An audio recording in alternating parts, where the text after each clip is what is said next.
Bonjour à tous, j'espère que vous allez bien. Aujourd'hui on se retrouve pour une nouvelle vidéo. On va voir les spoilers de Boruto. Les spoilers du chapitre 75. Donc avant que la vidéo commence réellement, je vous invite à quitter la vidéo si vous voulez pas être spoilé. Mais si vous vous en foutez complètement de voir les spoils, bon bah restez jusqu'au bout de la vidéo et appréciez. Bon déjà la première page du spoiler commence avec une image de Jigen. Alors on peut se demander qu'est-ce qu'il fait là, comment il a fait pour revenir. Ça personnellement je sais pas. Après on peut émettre des suppositions. Peut-être qu'il est revenu à travers Kawaki, peut-être à travers Code, le Kama blanc. Ou alors peut-être un autre moyen, je sais pas du tout. Mais en tout cas, on sait que s'il est là, c'est pas pour rien, ça va péter, ça c'est sûr. Sauf que là, comment ils vont faire pour gérer la menace de Jigen? Même Naruto et Sasuke, qui sont les protagonistes les plus puissants, n'ont pas réussi. Alors comment on va faire maintenant? Bon, après c'est vrai, il y a Kawaki et Boruto, ils sont peut-être plus forts que Naruto et Sasuke, et encore c'est même pas sûr. Bon, actuellement ils sont plus forts que Naruto et Sasuke, ça c'est sûr. Mais si on les compare avec le Naruto et le Sasuke qui ont combattu Jigen, là, je sais pas du tout franchement. Et même si imaginons ils sont plus forts, il faudrait vraiment qu'ils soient énormément, mais énormément plus forts. Parce que déjà, Jigen les a froissés alors qu'ils étaient en 2 contre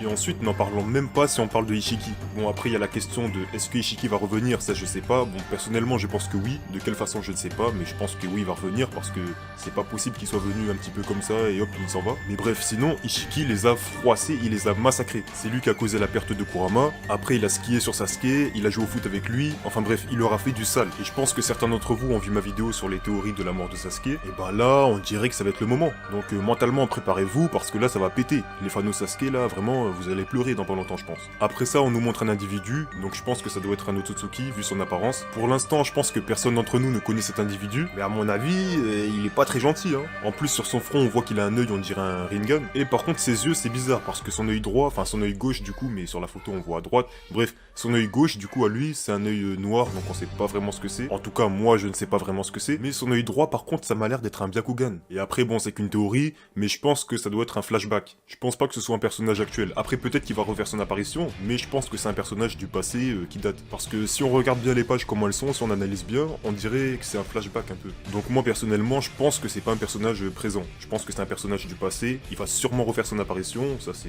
possible. Mais pour moi, encore une fois, ça m'a l'air d'être un flashback d'un personnage du passé. En plus, on le voit se diriger vers un Shinju là. Donc bref, soit c'est un Otsutsuki de rang supérieur, soit c'est l'être suprême carrément du clan Otsutsuki. Ensuite, on voit des pages de Delta, on voit qu'elle est carrément envoûtée par Eida. Après, on voit une femme sur son lit, et là, ça m'a l'air d'être Delta. Et attention, regardez sur cette page, là on voit Delta humaine. Bon, je vous mens pas, je sais pas trop parce que il y a des choses que j'ai pas très bien suivies dans Boruto, donc je suis pas sûr, je sais pas réellement si Delta c'est un cyborg créé par Amado, ou alors si c'était une humaine qui a été modifiée par Amado, comme le faisait Dr. Gero dans Dragon Ball. Mais en tout cas, là sur ces spoils, tout pousse à faire croire que Delta était humaine, hein. Là on la voit taper la pose carrément, donc peut-être qu'elle était mannequin, je sais pas. Et là, regardez bien sur cette page, on voit quelqu'un qui est à genoux devant elle, et là ça m'a l'air d'être Amado. Donc là, c'est même pas ça m'a l'air, c'est sûr, c'est lui. Donc là, c'est sûr que c'est lui. Mais de combien de temps ça date, on ne sait pas. Et normalement, on devrait avoir des informations quand le chapitre complet sortira. Voilà, donc pour moi, à ce moment-là, Delta était encore 100% humaine. En tout cas, ce qui est sûr, c'est qu'à ce moment-là, elle était pas encore membre de Kara, puisqu'on voit bien qu'elle portait pas la marque sur son front. Alors, est-ce que Amado est venu lui demander de rejoindre son organisation Kara? Ça, je sais pas du tout. Mais bon, vu comment il est à genoux en train de limite pleurer, c'est peut-être ça. Et là, attention, on rentre dans le vif du sujet. On voit que c'est le bordel à Konoha, c'est sûr, il y a des combats et tout.